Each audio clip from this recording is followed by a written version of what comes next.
Well, welcome to the channel viewers. Dr. JWA, theologist, Central Coast, New South Wales, Australia. Immigration saturation. When housing become the first public fracture.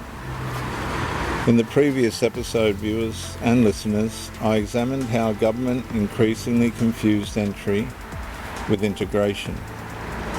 I explored the growing fracture between physical settlement and genuine civic assimilation into Australia's legal, constitutional and social order. Housing was where the pressure became physically undeniable.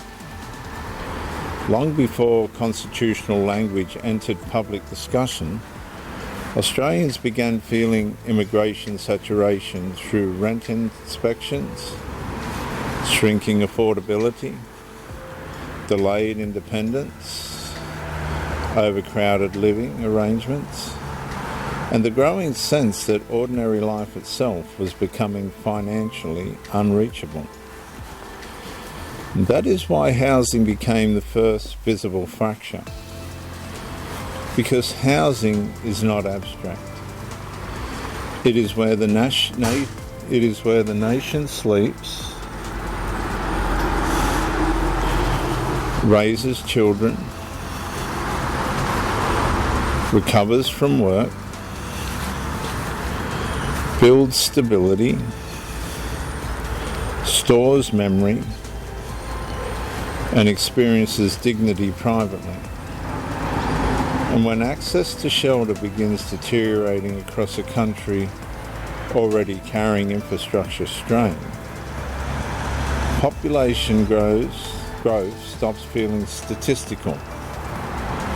It enters the nervous system directly.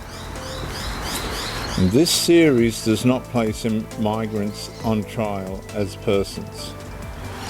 It places governing authority under examination, not judgment.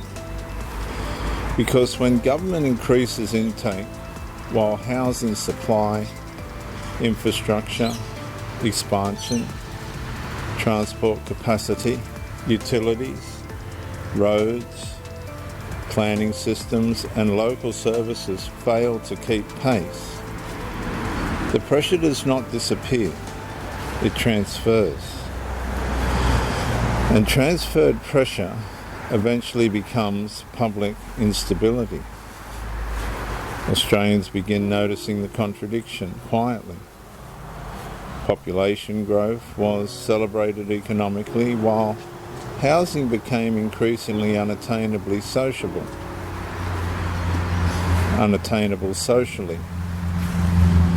The language of prosperity remained strong, but ordinary households increasingly experienced compression underneath the language itself. Adult children remained at home longer. Families delayed having children. Young Australians abandoned ownership expectations entirely. And rental competition intensified. Commuting distances expanded. Local communities changed faster than public systems could absorb coherently. Then another fracture emerged underneath the housing crisis itself. Assimilation became harder inside conditions of saturation. When population movement accelerates faster than stable integration, communities often settle around familiar language, culture, religion, family structure, or communal authority for survival and continuity. Government then faces a choice: strengthen assimilation expectations deliberately, or slowly normalise parallel social separation while continuing intake expansion. Australia increasingly appeared to choose management over integration. And that distinction matters because housing pressure is not only economic. It becomes constitutional when public trust weakens beneath visible strain.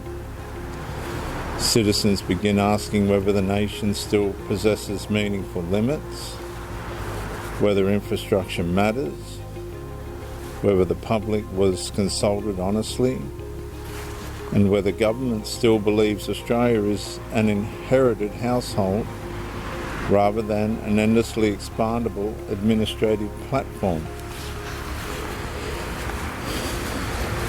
Many migrants contribute positively and also struggle under these housing pressures themselves.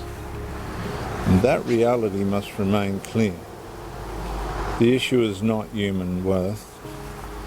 The issue is whether government expanded population obligations beyond the nation's realistic carrying capacity, while discouraging Australians from discussing the consequences openly.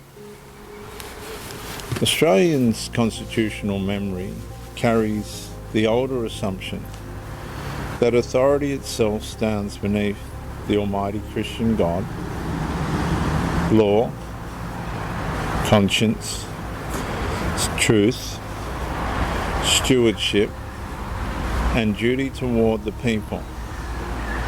And when that restraint weakens, governments begin measuring success through aggregate growth, while ordinary households experience fragmentation underneath the statistics. And that's where public trust begins eroding.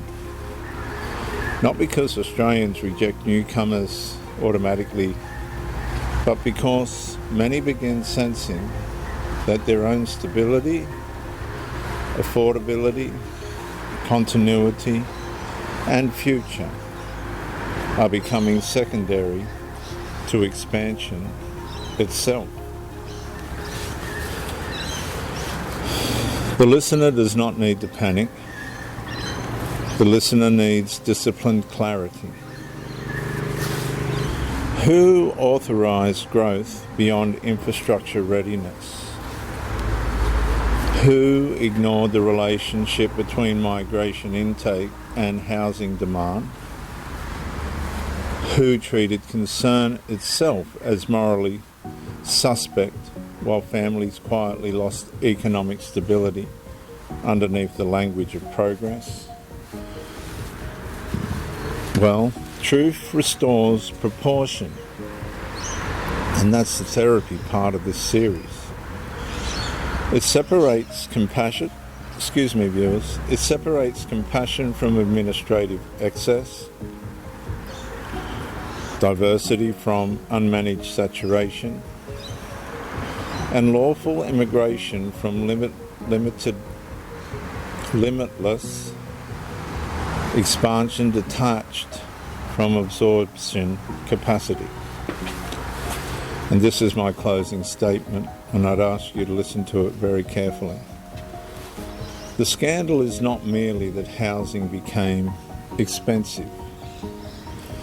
The scandal is that authority expanded the load while weakening the conditions necessary for Australians to continue living securely inside their own national house.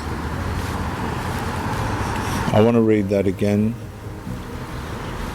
The scandal is not merely that housing became expensive.